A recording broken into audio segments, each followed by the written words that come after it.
आज पढ़ेंगे AC generator के बारे में। एसी जनरेटर क्या होता है, किस वर्किंग प्रिंसिपल पर बेस है एसी जनरेटर, किस तरीके से वर्क करता है, ये देखते हैं कि किस तरीके से वर्क करता है। तो सबसे पहले हमें ये समझना पड़ेगा कि एसी क्या है। एसी का मतलब होता है अल्टरनेटिव करंट। अल्टरनेटिव क्यों बोलते हैं इसको, वैसे हिंदी में बोलते हैं प्रत्यावर्ती धारा। तो अल्टरनेटिव करंट ये होता है कि जैसे हम इसको एक एग्जांपल से समझते हैं।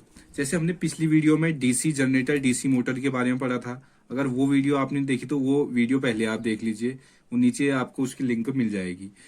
तो अब जो हमारा, हमने डीसी की तो बात कर दी थी, एसी को समझने के लिए हमें क्या है कि एसी अल्टरनेटिव करंट होता है जिसमें कि फेस चेंज, ये अपना फेस चेंज करते चलता है। जैसे हमने मान लिया एक फेस ये है, एक फेस ये है, तो प्लस माइनस ले लिया।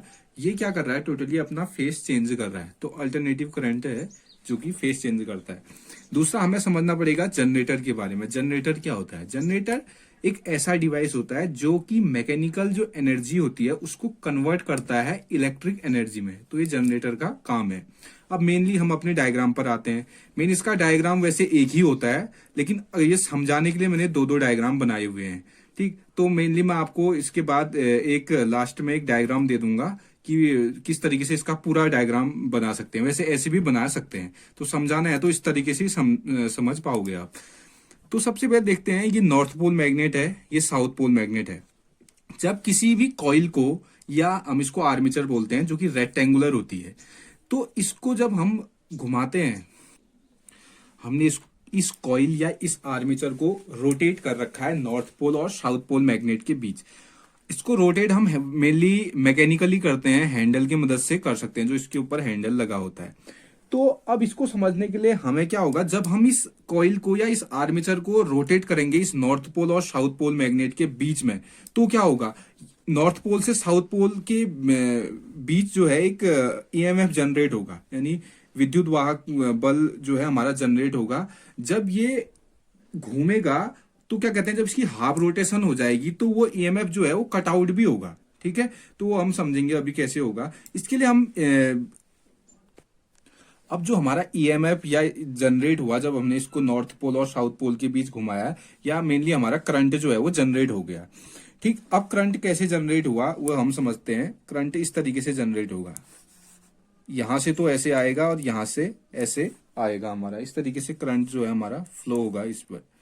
ये है हमारी S1, इसको हम बोलते हैं S2, इसको बोलते हैं स्लिप रिंग बोलते हैं, और ये होते हैं हमारे B1 और B2, इसको बोलते हैं ब्रशेस। ठीक, अब इसमें जो वर्किंग प्रिंसिपल लगता है इसी जनरेटर में, तो वो मेनली लगता है फेराडे का, जो Faraday law of electromagnetic induction जो है। तो फेराडे लॉ ऑफ इलेक्ट्रोमैग्नेटिक जो इंडक्शन होता है वो वर्किंग प्रिंसिपल पर एसी जनरेटर बेस्ड है। वो वाला जो प्रिंसिपल है वही हमने यहाँ पर यूज कर रखा है।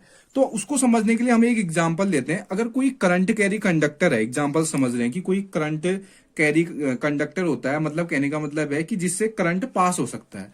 तो जब उसको नॉर्थ पोल और साउथ पोल के बीच लाते हैं, लाए और हमने भी फिर वापस ले गए, तो जो यहाँ पर मैग्नेटिक फोर्स लाइन बनती है, तो जब ले गए और वापस लाए तो ये कट आउट होती हैं। तो जब ये कट आउट होते हैं तो इस तरीके से इसमें करंट जो है वो फ्लो होने लगता है। तो यही जो प्रिंसिपल है हमने यहाँ पर एसी जनरेटर में यूज कर रखा है। अब जब हमारा करंट जो है इस कॉइल में फ्लो हो गया, तो उसके बाद हम इसमें समझते हैं, इस तरीके से करंट फ्लो हो गया, तो ये है S1 slip ring, B1 brush. अब ये जो ब्रशेस लगे होते हैं ये इस तरीके से होते हैं, हाफ डी टाइप के होते हैं, एक सुल्टा डी एक उल्टा डी टाइप के। इसमें कार्बन के मेनली ब्रश लगे रहते हैं। अब जो कार्बन के ब्रश हैं ये क्या करते हैं कि करंट को, जो हमारा करंट फ्लो हो रहा है उसको एक तरीके से कैरी करने के लिए या आगे सप्लाई करने के लिए जो ये ब्रशेस लगे होते हैं वो ये काम करते हैं। ठीक, अब इसके नीचे हमने यहां पर लगा रखा है लोड, इसको हम L लिख सकते हैं। अब ये लोड क्या है, यहां पर हम करंट को मेजर करते हैं या करंट को देखते हैं कि करंट फ्लो हो रहा है या नहीं हो रहा है। यहां पर हम मेनली एक कोई बल्ब लगा सकते हैं या कोई लोड, या हम कह सकते हैं एक गैल्वेनोमीटर भी लगा सकते हैं। गैल्वेनोमीटर का काम क्या होता है, रीडिंग को दिखाना कि करंट का जो मेजरमेंट है, कभी तो गैल्वेनोमीटर की सुई लेफ्ट को जाएगी, कभी राइट को जाएगी, तो करंट की जो डायरेक्शन है या मेजरमेंट है उस टाइप से गैल्वेनोमीटर काम करता है। वो आगे डिस्कस करेंगे कभी कि गैल्वेनोमीटर कैसे काम करता है। तो अब ये तो हो गया। अब उसके बाद क्या होता है कि जब ये हमारी कॉइल है, जब ये अभी तो इस तरीके से है, जब इसकी हाफ रोटेशन कंप्लीट होगी, जब हमने इसको घुमाया हाफ रोटेशन कंप्लीट होगी, तो क्या होगा, इसका जो करंट की डायरेक्शन वही रहेगी, लेकिन इसका जो आर्म है वो चेंज हो जाएगी। अब जब हमारी हाफ रोटेशन कंप्लीट होगी कॉइल की, या हम इसको आर्मेचर बोल सकते हैं, तो तब क्या हुआ, तो कॉइल का जो सिरा है वो चेंज हो गया। यानी यहां पहले तो ए बी था, ये ए बी था और ये सी डी था, तो अब ये चेंज हो गया, मतलब ये सी डी हो जाएगा और ये ए बी हो जाएगा।